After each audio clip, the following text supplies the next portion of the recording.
From the earliest times, people have set aside special places to which they can go for spiritual inspiration. Oh, let all who thirst, let them come to the water. This is the story of such a place, the Shrine of St. Therese on Lynn Canal in Juneau, Alaska. Born of dreams and hard work, the shrine is appreciated as a place of beauty and serenity by people all over the world. I think the shrine is a place that's built on dreams. The dreams of Bishop Cremant and Father Levasseur, who were the two most responsible for acquiring the 40-some acres that we have here on the Lynn Canal and the property, who were responsible for building a lodge and chapel and buildings around it. And the dream was to provide people of Alaska with a place of refuge, a place of peace, a place of prayer, a place of reflection. In one sense, any place in this beautiful part of the world would serve that purpose.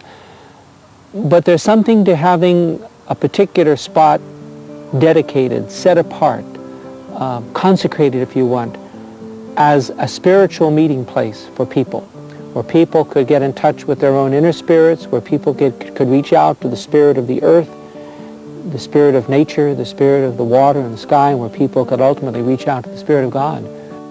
Not in the dark of buildings confining, not in some heaven light years away, but here in this place the new light is shining. Now is the kingdom, now is the day. Bishop Cremant was from France, and he had a great devotion to a young French saint whose family he knew. He brought his devotion to that little French woman to this territory, and he decided that it would be appropriate to name her the patroness of Alaska. The church later declared her the patroness of the missions, of all of the outflung missions of the church. And Alaska at that time was very much missionary territory. So it was so appropriate that Bishop Cremant name her patroness of this territory, of this state, and of this diocese. Born in Juneau 81 years ago, Catherine Shaw remembers Bishop Cremant and the people who helped him build the shrine. Bishop Cremant was a very kind, humble, gentle person, and he loved the children. He would always want them to come into the rectory and visit him when they come out of school. I remember when I was in the Catholic school as a child, when he came back from his trips up in the missions, and he did it out mostly by dog sled in his day, you know, and how he held all the children's attention by telling them all about the missions and up north. There's a lot of people behind the building, and it was mostly all volunteer labor, all of it. You have to give credit to the workmen that were here, the stonemason and Harry Elgin, a local fellow that was a carpenter born and raised here.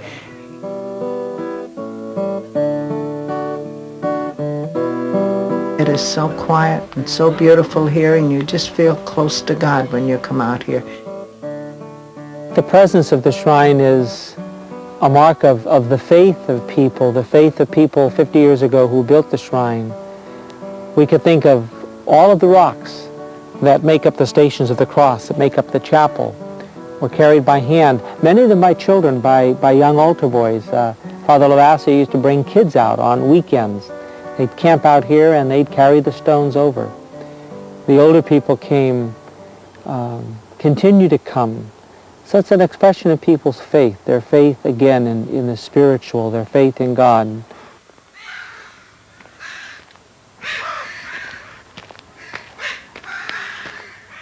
Tony Thomas came to Alaska during the Depression.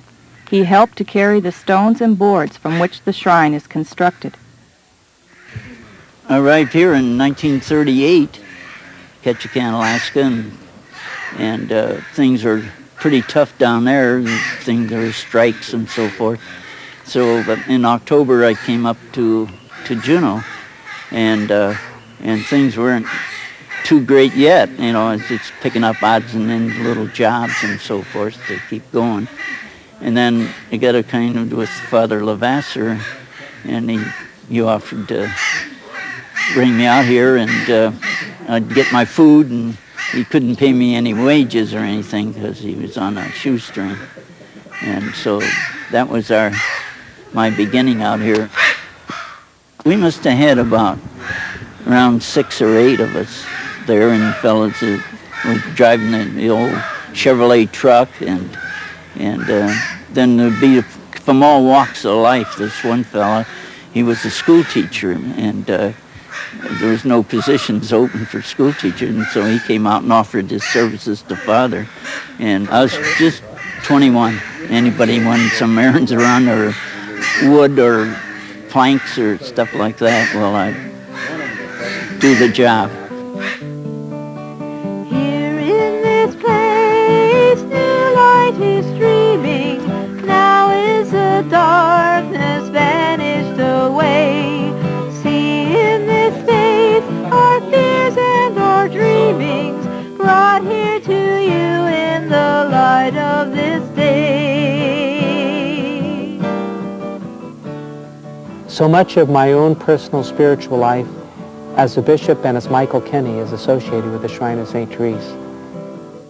For the Catholic Diocese of Southeast Alaska, the Diocese of Juneau, the shrine is a focal point of our spiritual lives. Every year, the priests, all of the priests of the diocese come here for their annual retreat. The sisters that work in the diocese make this the place for their retreat. We have our Fun in the Sun camp every year, 3 weeks, where the youngsters of the diocese come here for a time of, again, of recreation and spiritual growth and renewal.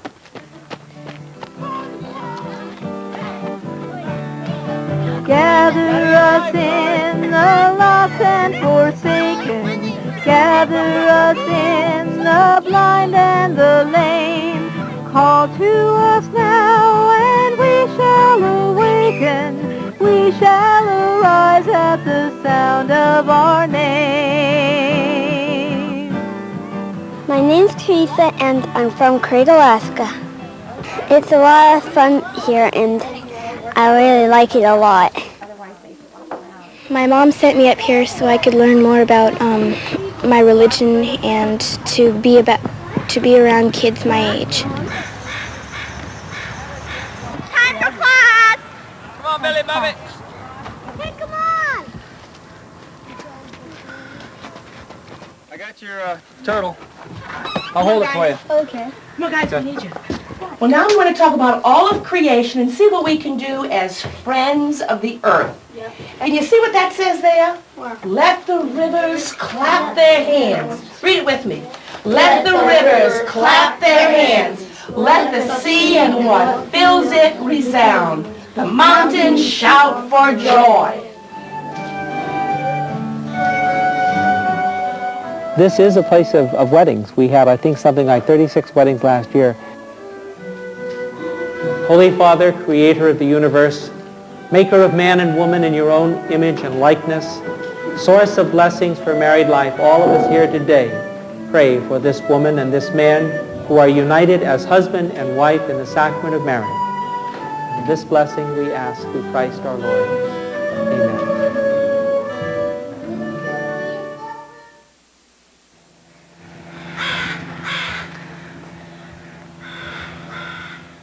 According to Thomas Fitterer, director of the Shrine of St. Therese, the lodge serves as a gathering place for community groups and families.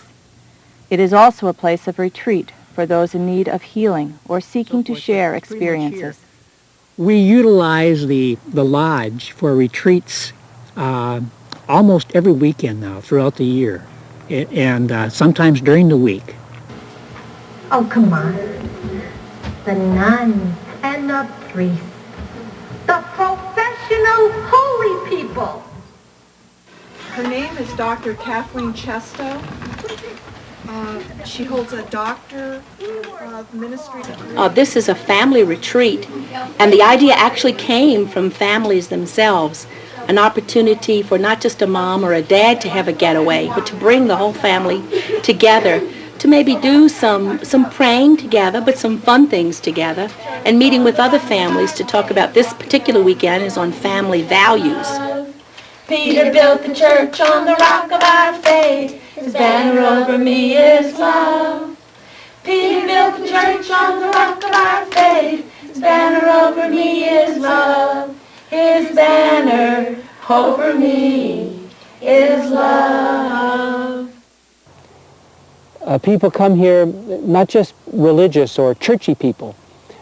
Catholics and Protestants come here regularly for retreats and that kind of thing, but the Alcoholics Anonymous have a regular meeting here. Other groups of people who are looking for a time of quiet, a time of rest, state workers, groups, families, family gatherings, picnics. People can come here in great numbers. It's open to all.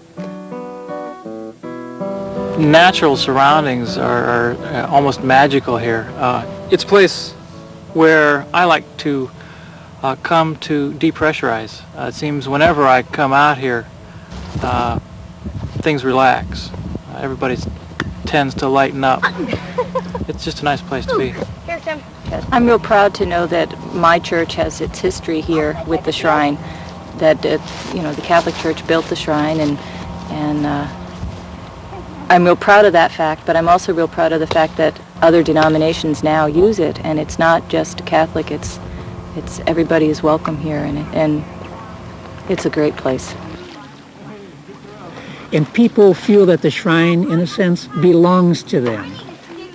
It's almost the first place that people will bring folks when they come to Juneau. We have people who sign in the guest book in the chapel who come from Australia, from Switzerland, New Zealand, wherever, and they make comments that truly they have found something here that is lasting, and they call it peace. I think Therese must smile to see so many places the world over named for her, because it gives her the opportunity of doing in heaven what she always wanted to do, to pray for all of us and to join us in our prayers. She wants to be close to people, and having so many shrines, so many places named for her, gives her an opportunity to draw close to people, and in turn to draw them close to her divine spouse, to Jesus, who was the center of her life. For the Catholic Church in Southeast Alaska, the shrine is an incomparable treasure. And let all the poor, let them come to the water